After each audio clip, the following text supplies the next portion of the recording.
je reviens sur Pompéi, non pas vraiment avec des choses nouvelles, mais avec des arguments mieux présentés, étayés. Nous allons réétudier le relief de la ville. Mais avant de commencer, je voudrais dire un petit mot, expliquer pourquoi, dans notre réflexion sur la fausse histoire, eh bien, Pompéi, c'est important. Le fond de notre approche repose sur l'analyse d'Hérodote, le fait que nous ayons montré, à partir des liens littéraires, qu'Hérodote était en fait un pseudographe tardif, probablement du bas Moyen-Âge, Lorez-Novala en 1450. Et nous avons fait ça donc avec des arguments littéraires. Et c'est avec ces mêmes arguments littéraires que nous avons démontré que certains objets archéologiques, des écrits archéologiques, comme le cylindre de Cyrus, la stèle de Behistun ou les annales de Sanchérib, eh bien, nous avons montré que ces objets sont faux à partir d'arguments littéraires. C'est-à-dire que ça sous-entend que l'archéologie officielle est capable de produire des faux objets en fonction bien de son agenda particulier. Pompéi, par contre, c'est tout à fait autre chose. Nous ne sommes plus dans la littérature. C'est un objet archéologique étendu, mais c'est un objet archéologique que nous pouvons observer, étudier, analyser et partant de là tirer des conclusions. Et les outils modernes, eh bien, comme Google Earth, nous permettent de faire ce travail d'observation eh bien, tranquillement, assis derrière son ordinateur. Dans mes précédentes vidéos, j'ai mis en évidence certaines difficultés avec l'objet Pompéi. Par exemple, la question de la conservation des peintures 2000 ans sous terre qui ressortent comme peintes la veille, ou bien encore eh bien, cette impossibilité de circuler dans les rues de Pompéi avec des voitures tirées par des chevaux, des obstacles dans les rues et aucun passage coché, aucun passage bateau dans des trottoirs surdimensionnés. Donc j'ai montré ces incohérences, mais dans cette vidéo, eh bien, je veux me concentrer que sur l'une d'entre elles, c'est-à-dire sur la question du relief. Et partant de là, nous en arrivons à la conclusion, grâce à un faisceau d'indices concordants, que Pompéi est un faux archéologique. Alors évidemment, il y a un obstacle à cette idée, puisque ça paraît impensable que tout Pompéi ait été fabriqué artificiellement comme un décor de parc d'attractions.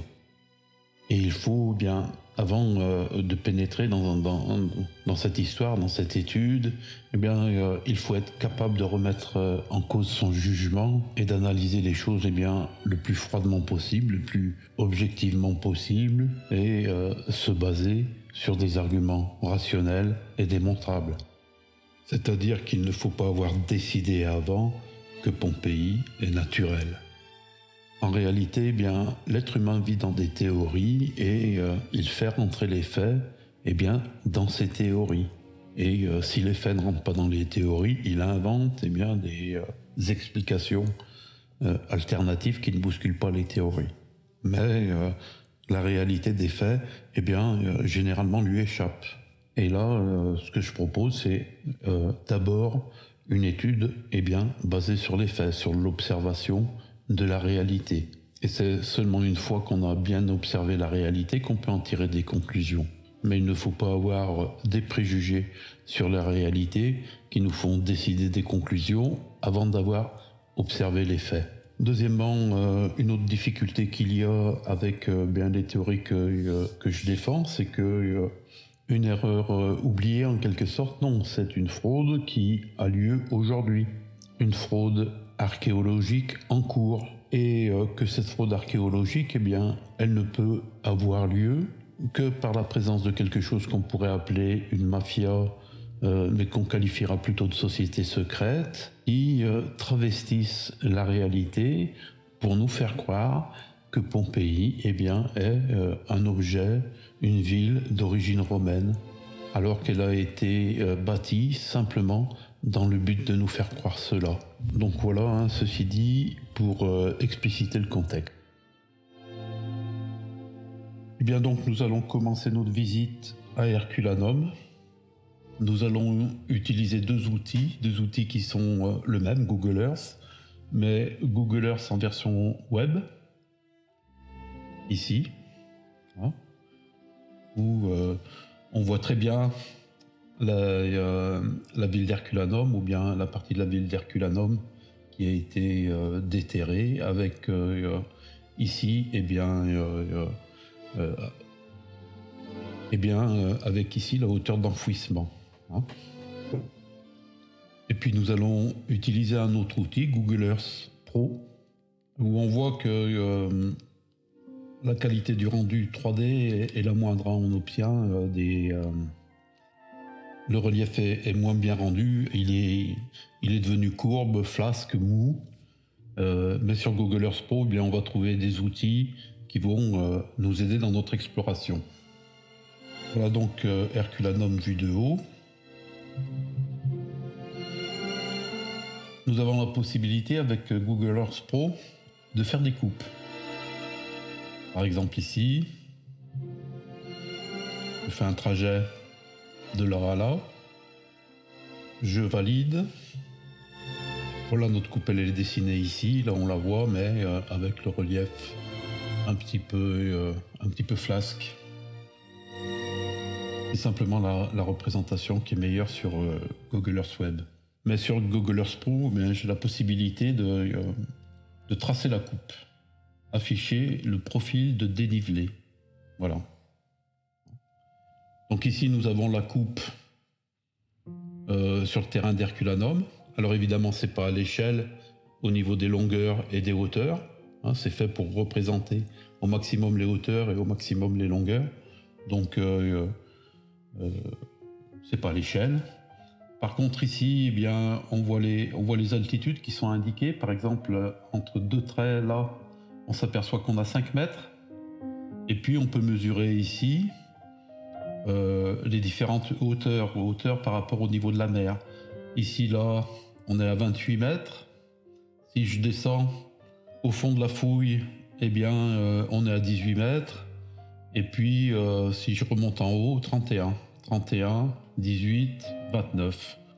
31, 18, 29, eh bien, ça nous fait finalement une douzaine de mètres de hauteur de cendre. Et puis donc également, on peut faire une coupe dans l'autre sens, dans la longueur. On va jusqu'au bord de la mer. Et là, pareil, mais en 3D. Je valide. Autre coupe ici. Je suis le relief mollasson. Et puis, j'affiche le profil. Donc ici, on est au niveau de la mer, à 0. Ici, on est au front de mer de la ville d'Herculanum, à 0 mètre. Ça veut dire que toute cette masse-là de matière, et puis une partie ici en dessous, a été ramenée lors de l'éruption. Là, nous voyons la ville d'Herculanum, avec donc le front de mer ici, et puis on retrouve le terrain naturel au-dessus. Pareil sur les hauteurs. Alors là, on est dans l'autre sens, mais on peut se rendre compte qu'ici, on est grosso modo à 14 mètres. Ça veut dire que le trou, la falaise ici, est grosso modo de 14 mètres. Et donc maintenant, à partir de là, eh bien, on peut retracer le terrain naturel tel qu'il était avant l'éruption, c'est-à-dire le terrain en pente qui descend jusqu'à rejoindre la mer ici, hein, et qui continue évidemment en pente sous la mer. Et puis la ville d'Herculanum qui est bâtie ici, au-dessus. Et donc on peut dessiner par-dessus eh bien les apports liés à l'éruption, c'est-à-dire les cendres volcaniques. Pour rappel, le principe de ce genre de volcan, c'est qu'il se forme à l'intérieur du volcan une poche d'eau qui rentre en contact avec le magma.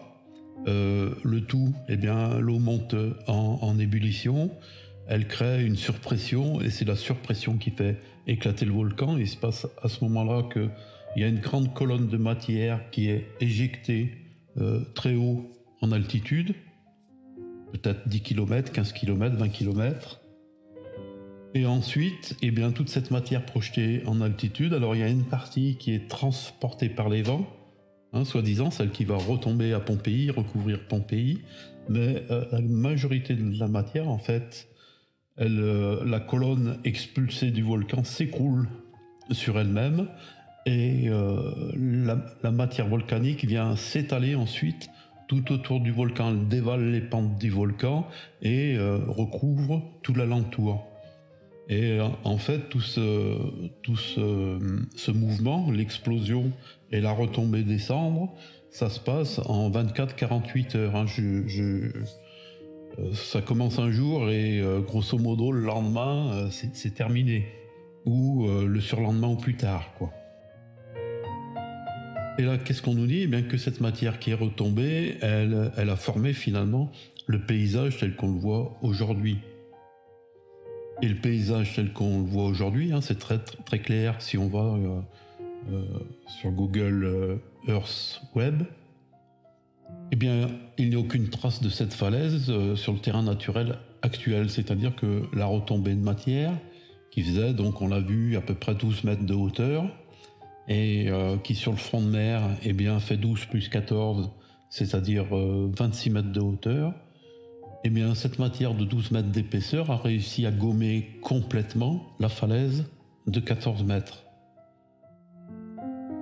Personnellement, eh bien, j'ai beau retourner le problème dans ma tête, je vois pas comment c'est possible. La matière dévale la pente, la matière retombe, la matière on ne sait pas trop comment elle vient, mais si on a 14 mètres de dénivelé sur le terrain naturel à un moment, eh bien ces 14 mètres se retrouvent ensuite une fois que toute l'explosion est terminée. Alors on retrouve peut-être pas les 14 mètres peut-être, mais on retrouve au moins une ronde, une forme, quelque chose. Ici, il n'y a absolument aucune trace de la falaise qui était préalablement à l'explosion. Eh bien, pour moi, on est face à une impossibilité matérielle. Il faudra que les théoriciens d'un Pompéi authentique nous expliquent comment il est possible que l'on ne voit plus aujourd'hui trace de cette falaise. Voilà, pour Herculanum, j'en ai fini. C'était pour rappeler, bon, c'est déjà 2 fois que je raconte cette même histoire, mais c'était pour une petite mise en jambe. On va maintenant aller sur Pompéi. Nous voilà à Pompéi, et puis on va aller sur Google Earth Pro.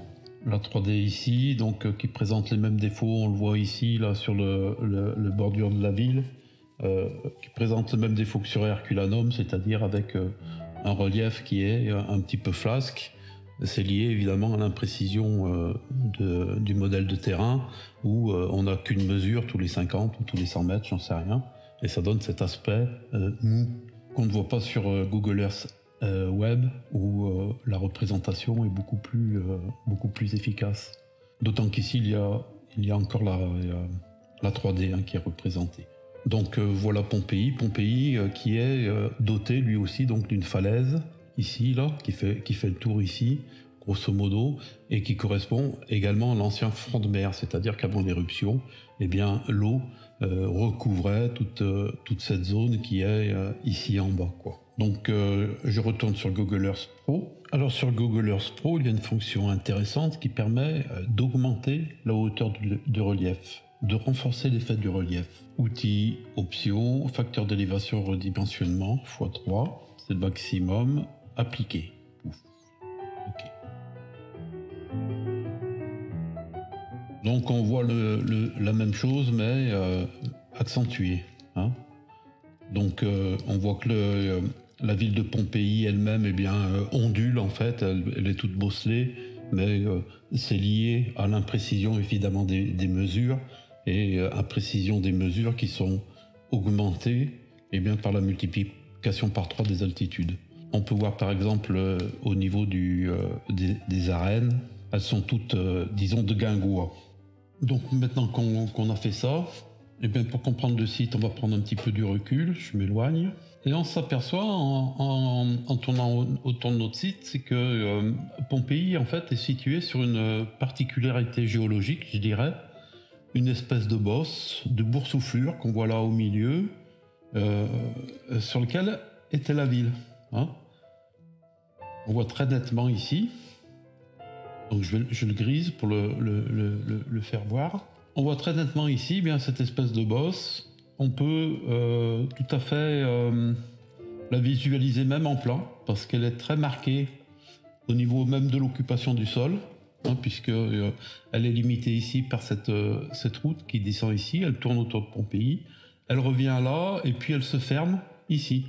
C'est-à-dire que toute cette zone-là est une espèce de protubérance, peut-être due à une coulée de lave, probablement une coulée de lave, mais qui est en surhauteur, surépaisseur, enfin une boursouflure au-dessus du terrain. Si vous vous souvenez, eh bien le canal du Sarno, qui arrivait quelque part par là du nord-est et devait atteindre la ville ici, eh bien le canal du Sarno, ils lui ont fait faire ce détour-là, c'est-à-dire passer dans Pompéi, ici, pour revenir là, et finir de couler ici, quoi. Et donc si on fait une coupe, comme tout à l'heure, en suivant cette de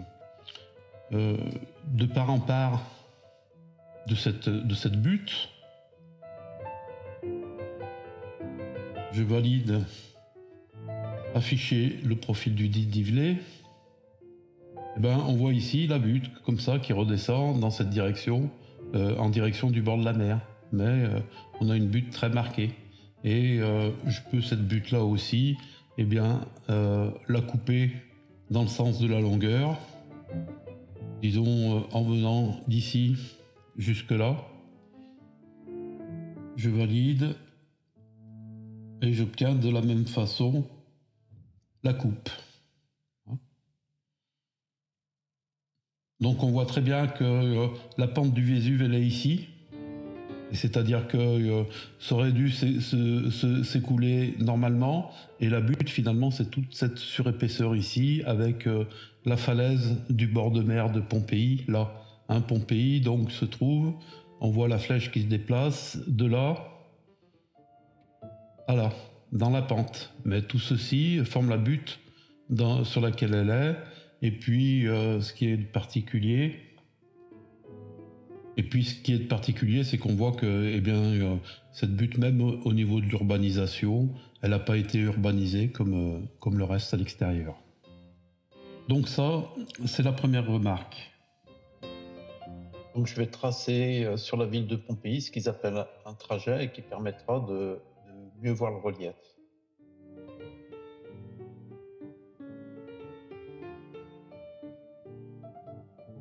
Valide. Donc voilà, ici on voit bien la bosse, hein, sur laquelle est bâti Pompéi. Le Vésuve est en haut derrière, ça descend comme ça. Ici on retrouve la plaine du Sarno.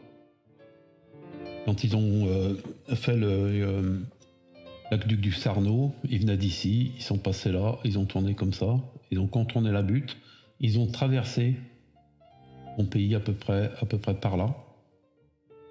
Ils sont ressortis je ne sais trop où parce qu'ils ont dû ressortir ici puisque le canal a continué de fonctionner hein, malgré le déblaiement de la ville.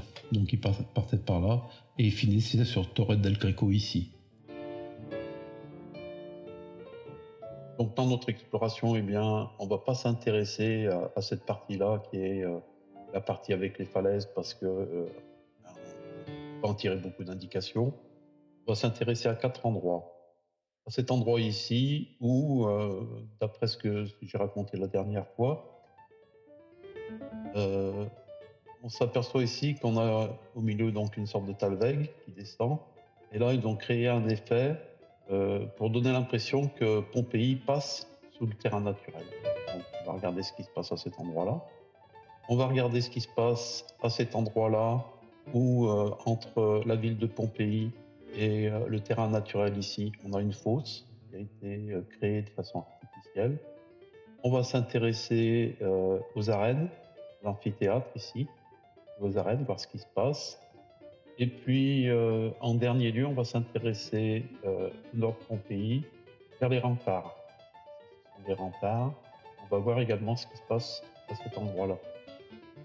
Dans les autres endroits ici, bon, on pourrait regarder aussi, on obtiendrait les mêmes conclusions. Mais étant donné qu'il y a un espèce de no man's land entre l'existant là et Pompéi, eh bien, on ne peut pas vraiment se rendre compte de ce qui se passe au niveau des altimétries. Donc voilà, on va s'occuper de ces 4 points. Donc, eh bien, la première zone qu'on va explorer, c'est celle de l'entrée sud, ici, à côté du petit théâtre. Hein.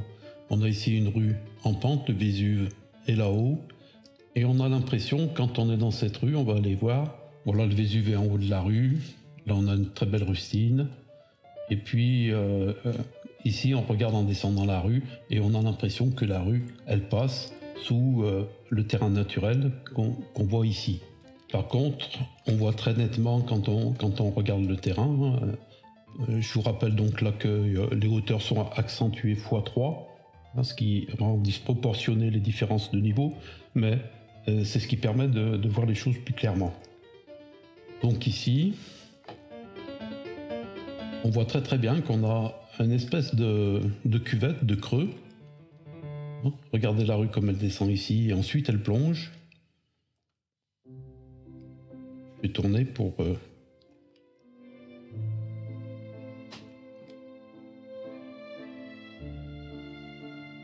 Je vais tourner pour qu'on puisse bien voir ce qui se passe.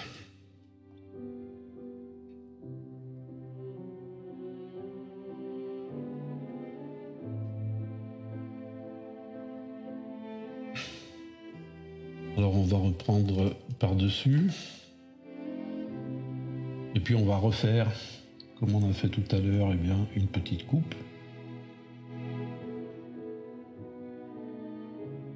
Ici, je passe sur la petite rue, je monte sur la rue au-dessus, et puis je traverse, allez, jusqu'au Sarno. Hein, le Sarno coule ici. Je valide et j'affiche mon trajet. Donc Pompéi est ici. On voit là la rue qui plonge au dernier moment. On voit après un effet de sur-hauteur, ici. Et puis notre terrain qui finit tranquillement. La première route là qui est ici sur un remblai, on le voit. Et puis notre canal du Sarno qui coule ici. Je m'avance, hein, notre rue ici. Et on voit toujours notre rue qui est en surépaisseur en fait. Hein, par rapport au terrain naturel. Le terrain naturel étant ici, il monte tranquillement, et puis on a un effet de surépaisseur d'un côté, plus un effet de trou d'un autre côté, qui donne l'illusion, donc ici plus 17 mètres, à là plus 11 mètres, égale 6 mètres, égale notre épaisseur de cendre, mais cette épaisseur de cendre, elle est donnée à la fois par un creusement ici, et une bosse à cet endroit-là. On voit très bien, si on regarde sur l'image plus précise, ici, bien, la route est surélevée par rapport au terrain ici existant. Et c'est elle qui vient définir l'horizon, qui nous donne l'illusion de l'ancien terrain naturel. Mais c'est un effet qui est construit par un artifice. Alors le deuxième point qu'on va regarder, eh bien, c'est juste à côté, c'est cet effet de fossé. On a ici, je vous le montre d'abord sur Google Earth. On voit toute cette zone-là qui forme un espèce de fossé. Et de la même façon, je peux aller le visiter. Eh bien, si je suis à l'intérieur du fossé, que je regarde en direction de la ville, eh bien, j'ai le même effet ici, c'est-à-dire j'ai l'impression que mon terrain naturel est au-dessus, 6 mètres au-dessus de l'endroit où je suis. Hein. Et ici, donc c'est en regardant de l'autre côté. Je reviens sur Google Earth Pro où on voit bien hein, l'effet de fossé. Où tout à coup, ben, cette rue-là, on la voit qu'elle plonge. Et c'est seulement quand on a plongé ici en bas qu'on a l'impression eh bien, qu'on est sur la rue qui est plus haute ici. Hein. Ici 19 mètres, en bas dans le fossé 12 mètres, c'est-à-dire qu'on a bien nos 6 mètres de hauteur de cendre ici, mais en fait on voit très bien que On voit très bien que ce dispositif est artificiel. Hein, d'ailleurs ici par exemple, on passe directement de cet endroit-là au terrain de sport ici. À cet endroit-là c'est tout plat. Alors on va faire la même chose qu'on a fait aux autres endroits. On va tracer une petite coupette. Je me mets là. Je pars d'une partie qui n'est pas déblayée ici. Le commencement de Pompéi. Je passe sur la rue là et je rentre à l'intérieur jusqu'à l'autoroute. Je valide et j'affiche ma coupe. Ici on voit très bien notre fossé. On voit très bien que comme tout à l'heure, au niveau de la rue, on a une espèce de bombée de surélévation. Et puis on a notre terrain de Pompéi qui remonte doucement ici. Et là, on arrive bien dans la partie qui n'a pas été excavée. Donc 31 mètres ici, 26 mètres, 25 mètres là, on a bien aussi 6 mètres d'épaisseur. Quand j'arrive ici, je suis à 12 mètres ici, 20 mètres ici, j'ai 8 mètres, j'ai même un peu plus que la surépaisseur. Et ensuite, on a notre terrain naturel qui reprend. Mais en réalité, je vais tracer une courbe qui, d'après moi, représente plutôt le vrai terrain naturel, en commençant par tracer Pompéi ici, et puis le terrain naturel ici, plus ou moins dans le prolongement finalement de ce qu'on a là, sans compter toutes ces variations, ces mouvements de terre en fait qui ont été faits après. Et puis voilà, je rajoute 6 mètres d'épaisseur de cendre au-dessus de Pompéi et j'enlève 6 mètres d'épaisseur de cendre en dessous du terrain naturel et on regarde comment ça se raccorde.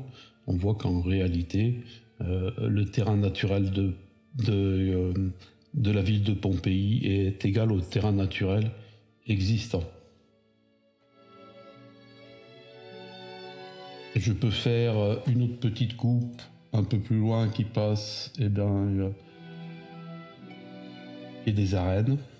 Je rentre là, je fais OK, je fais afficher le profil du dénivelé. Et là on voit notre petit Pompéi qui descend, notre passage plus ou moins horizontal ici devant les arènes. On a un petit effet là de fossé ou je ne sais trop quoi. Et puis toujours pareil, notre terrain naturel qui coule ici. Entre deux traits ici, on a 2 mètres. Hein, de là à là 2 mètres, de là à là 4 mètres, c'est-à-dire de là à là 6 mètres. Je retrace mes épaisseurs et on regarde ce que ça donne. Puis on passe à un autre endroit. On peut également regarder au niveau de l'amphithéâtre. L'amphithéâtre est ici, donc cette limite qui est là, grosso modo, c'est la limite de notre bombée là qu'on a vu sur le terrain général. Ici, on a toute la zone ici, c'est le terrain naturel actuel, c'est-à-dire recouvert par 6 mètres de cendre. Et puis là, l'amphithéâtre et la ville de Pompéi. Donc on peut faire également une coupe. Mettons, on la fait partir d'ici et on va se ranger dans le terrain naturel. Je valide. Afficher le profil du dénivelé. Bon, notre terrain naturel, il est ici. Il est plus ou moins plat, avec là aussi une espèce de petite bosse. Ici, c'est notre amphithéâtre. Hein, le fond ici, et puis plus ou moins les côtés ici. Et ici, notre ville de Pompéi, avec plus ou moins des bosses. La bosse qui est ici, c'est probablement la présence de la maison. Et puis la bosse qui est ici, c'est du terrain qui n'a pas été déblayé. Mais de la même façon, si je tire une courbe qui part du terrain déblayé ici, et puis qui rejoint le terrain naturel existant, le décaissé de 6 mètres, je ne le vois pas, je ne sais pas où il est. Alors maintenant, on va se faire une nouvelle coupe, on va regarder un nouvel endroit, ça sera, je pense, ma dernière remarque.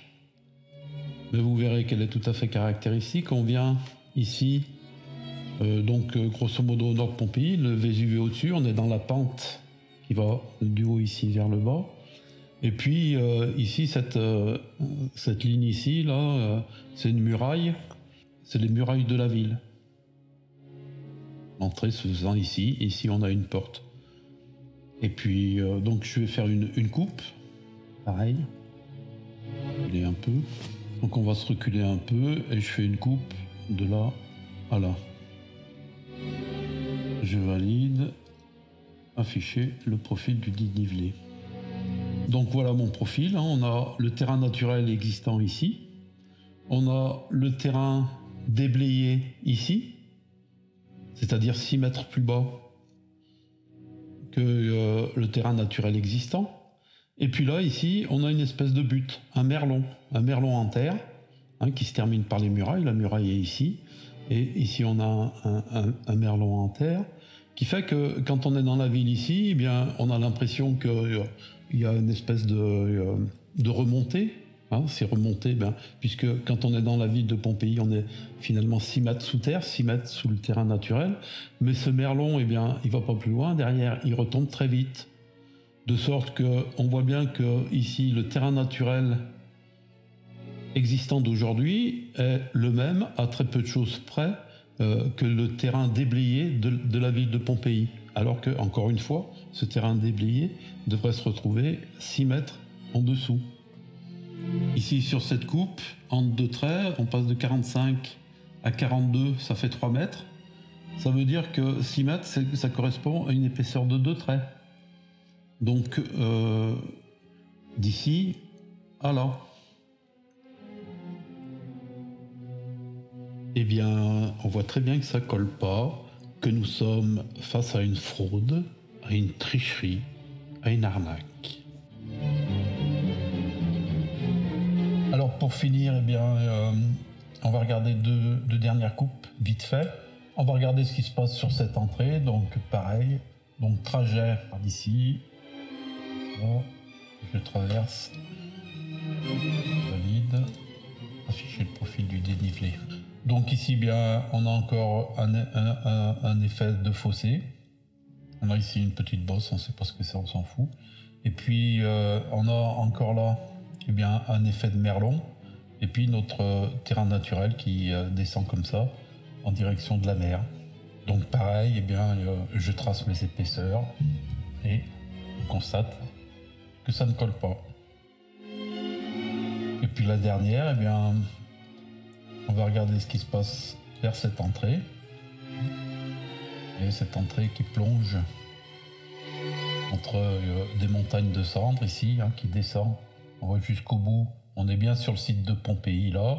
On descend ici et puis on va finir ici dans le terrain naturel. Je peux faire une petite visite, montrer de quoi il retourne. Voilà, en direction de Pompéi, la voie romaine. Ici la voie romaine qui descend là et puis la sortie du parc à cet endroit. Donc allons-y, je fais mon trajet, tac, je valide, j'affiche la coupe, voilà, on est en haut ici et on descend. Bien, là on quitte la voie romaine et puis là on est dans le terrain naturel. Et bien, comme vous pouvez le constater, le changement d'altimétrie entre le parc décaissé à moins 6 mètres et le terrain naturel existant, eh bien, à cet endroit, là aussi, eh bien, ce décaissé ne se voit pas. Voilà, j'arrête là pour mes coupes. Eh bien, donc pour moi, les résultats de cette enquête sont tout à fait probants, aussi bien à Herculanum où on a vu bien l'effacement de 14 mètres de falaise par les cendres volcaniques, et à Pompéi où nulle part on arrive à mettre en évidence, on arrive à voir la trace du décaissé de 6 mètres qu'on devrait avoir. Et non seulement on ne trouve pas ce décaissé de 6 mètres, mais au contraire, on trouve des artifices pour tromper le visiteur et lui faire croire que ce décaissé existe. Soit d'un côté, eh bien, un merlon qui masque la vue, et puis on l'a vu au sud, en bas au sud, eh bien, on a un système de fossé qui permet de tromper le regard du visiteur.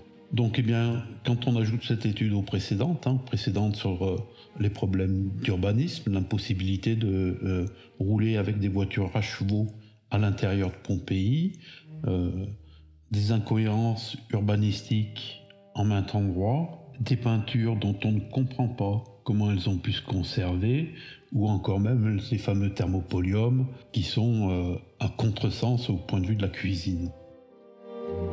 Alors comme je vous avais dit, chaque année à Pompéi, il y a une nouvelle découverte qui a lieu au printemps et qui permet que la manne touristique ne s'essouffle pas.